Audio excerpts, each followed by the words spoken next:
Hello guys. सध्या मी job applications करते आहे आणि त्यातच माझा दिवस जातो आहे. जवळजवळ 1.5 महिना झाला मला माझी इंटर्नशिप संपून. आणि मग त्याच्यानंतर मी म्हणलं की इंटर्नशिपमध्ये जे काही प्रोजेक्ट्स केलेत ते छान लावू आणि व्यवस्थित एक पोर्टफोलिओ तयार करू. आणि मग तो माझा पोर्टफोलिओ छान तयार झाला आणि मग मी जॉब ॲप्लिकेशन्स करायला सुरुवात केली. आधी मी माझ्या ओळखीच्यांमध्ये जे कोण होतं त्यांना ॲप्लिकेशन्स पाठवली आणि एकीकडे लिंक्डइनवर वगैरे सुद्धा मी अप्लाय करायला लागले. अजून तरी काही मला जास्त रिस्पॉन्स काही आलेला नाही आहे. आणि मग मी खूप विचार करत होते की म्हणजे माझं काही चुकतं आहे का, की मी कुठे कमी पडते आहे का. मग मी म्हणजे बऱ्याच लोकांशी बोलले पण याविषयी. अ, आणि मला असं झालं की हां, म्हणजे जेव्हा जेव्हा मी अप्लाय करते तेव्हा तेव्हा मी नेहमी रिक्रुटर्सना ट्रान्सपरंट असते की मी एक डायलिसिस पेशंट आहे आणि आठवड्यातले 2 दिवस हाफ डेच मी काम करू शकते. आणि जर का म्हणजे तुम्हाला जर का हवं असेल तर मग मी शनिवारी फुल डे करेन आणि ते मी भरून काढेन. किंवा इवन मी असंही सांगते की तुम्ही मला जॉब द्या आणि वाटल्यास जसे आपण सुट्ट्या कट करतो तशा तुम्ही माझे हाफ डे कट करा मंगळवार शुक्रवारचे, जेणेकरून मग मला जॉबही करता येईल आणि म्हणजे तुम्हालाही काही प्रॉब्लेम होणार नाही, असं मी एक सजेशन देते. तर आत्तापर्यंत मी जिथे जिथे काम केलं म्हणजे जवळजवळ इंटर्नशिप आणि जॉब धरून जवळजवळ मी 4 ते 5 ठिकाणी काम केलं आहे आत्तापर्यंत. आणि त्यांना माझ्या या कंडिशन्स चालल्या, त्यामुळे माझं सगळं वर्कआउट होत होतं. म्हणजे लास्ट इंटर्नशिपमध्ये नंतर नंतर थोडा इश्यू झाला. कारण म्हणजे काय होतं, माझ्या कॉन्ट्रॅक्टमध्ये होतं की मी 1 डे ऑफिसमध्ये जाईन आणि बाकी दिवस मी ऑनलाईन काम करेन. पण मग पहिले 4 महिने माझं व्यवस्थित झालं, मी रोज जात होते वगैरे. पण मग नंतर त्यांना असं वाटलं की तू रोज ऑफिसमध्ये प्रेझेंट राहायला पाहिजेस, तू ऑनलाईन जरा कमी कर वगैरे.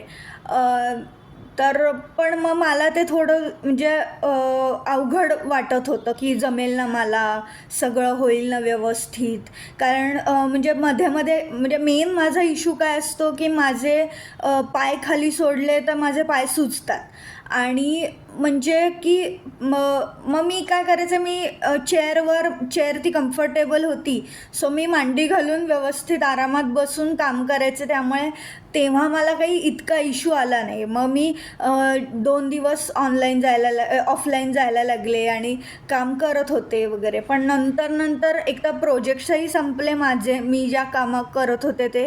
त्यामुळे मग आम्ही एक 15 दिवस इंटर्नशिप मी आधीच थांबवली. कारण एक तर कामही संपलं होतं आणि ऑफलाईन मला जरा नंतर जरा जड वाटायला लागलं, त्यामुळे मी थांबले.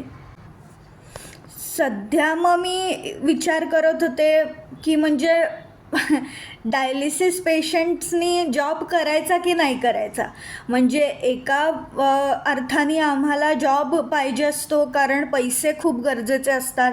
डायलिसिस हे काही साधं नाही आहे, म्हणजे खूप खर्च असतो त्याला. म्हणजे 4-4 तास एकतर तुम्ही तिकडे जाऊन, 4 नाही 5 तास, कारण 1 तास नंबरला जातो आणि 4 तास तिकडे झोपून पूर्ण डायलिसिस करणं आणि त्याचा खर्च, म्हणजे फक्त साधनांचा खर्च वेगळा आणि डायलिसिसचा ट्रीटमेंटचा खर्च वेगळा. तर म्हणजे जॉब तर पाहिजे असतो आणि परत आमचे मेडिसिन्सचे खर्च पण वेगळेच असतात. तर मग मला असं झालं की आमच्या पेशंट्सनी, आणि आम्ही बाकी दिवस फिट असतो बरं का, म्हणजे असं नाही की 2 दिवस आम्हाला थोडा थकवा राहील किंवा हे, पण बाकी दिवस आम्ही फिट असतो. म्हणजे इवन बऱ्याचदा मला लक्षात आलं, जेव्हा मी ऑफिसला जायचे 1 दिवस आठवड्यातून, तेव्हा म्हणजे ही माझी पट्टी कधी कधी दिसते, पण जर का मी फुल झाकपाक करून जर का ड्रेस घातला तर कोणाला कळणार पण नाही की मी डायलिसिसवर आहे. पण म्हणजे हे म्हणजे तुम्हाला बॉडी लँग्वेजवरून वगैरे असं वाटेल की हां, ही डायलिसिस पेशंट तर वाटत नाही नक्कीच. पण म्हणजे त्याचे त्रास हे आम्हालाच माहिती आहेत की म्हणजे आतून काय होत असतं. इवन ड्युरिंग डायलिसिस हे किती अवघड आहे की बी-पी खालीवर होतं, शुगर लो वगैरे होते किंवा म्हणजे खूप काय काय छोटे-छोटे त्रास तेव्हा होत असतात. पण म्हणजे जेव्हा आम्ही फिट असतो तेव्हा ते दिसत नसतात. आणि म्हणजे बघायला गेलं तर तुम्ही पूर्ण ब्लड तुमचं बाहेर काढून परत आत घेणं, म्हणजे ही एक प्रोसेस बघायला म्हणजे सांगितली तर मग, आणि तुम्ही जर का डायलिसिस डिपार्टमेंटमध्ये येऊन बघितली तर मग तुम्हाला कळेल की किती म्हणजे हे आहे, अवघड आहे. तर म्हणजे म्हणजे मला असं वाटतं की जर का आम्हाला चांगल्या पद्धतीचा जॉब मिळाला, जास्त करून ऑनलाईन आणि हायब्रिड यांनी मिळाला, पण त्या जॉबच्या पैशांची आम्हाला किती गरज आहे हे आम्हाला माहिती आहे. आणि जेव्हा मला पैसे मिळत होते आणि मी माझे पैशांनी माझा मेडिकल खर्च जेव्हा घेत होते, तेव्हा म्हणजे जे म्हणजे इतकं लिबरेटिंग, इतकं भारी फिलिंग होतं की येस, मी माझ्या पैशांनी माझी रिस्पॉन्सिबिलिटी बेअर करू शकते. अ, तर ते खूप भारी फिलिंग होतं. त्यामुळे मला असं झालं की यार, म्हणजे मला जॉब हवा आहे म्हणजे. आणि अ, जर का थोडं तुम्ही म्हणजे अंडरस्टँड केलं की की ह्यांना ऑनलाईन आणि हायब्रिडच का हवा आहे, तर म्हणजे तुम्हाला म्हणजे आम्हाला एक मदत होणारच आहे. पण म्हणजे असं मला वाटतं की तुम्ही पण कोणाला तरी मदत करताय ह्याचं तुम्हाला फिलिंग येईल. आमच्या एकदा डॉक्टरांनी सांगितलं पण होतं की हॉस्पिटलकडून एक लेटर मिळतं की जेणेकरून आमच्यासारख्या पेशंट्सना जॉब मिळायला सोपं जाईल, किंवा तुम्हाला जॉबमध्ये जर का काही म्हणजे फॅसिलिटीज हवे असतील तर तुम्हाला त्या लेटरमुळे म्हणजे फायदा होईल किंवा तुम्हाला एक हेल्प होईल. तर अजून तरी मी ते लेटर घेतलेलं नाही आहे, पण आता म्हणजे 1.5 महिना झाला मी वाट बघते आहे, तर कदाचित आता मला ते लेटर घ्यावं लागेल. बघू आता म्हणजे काय होतं आहे ते.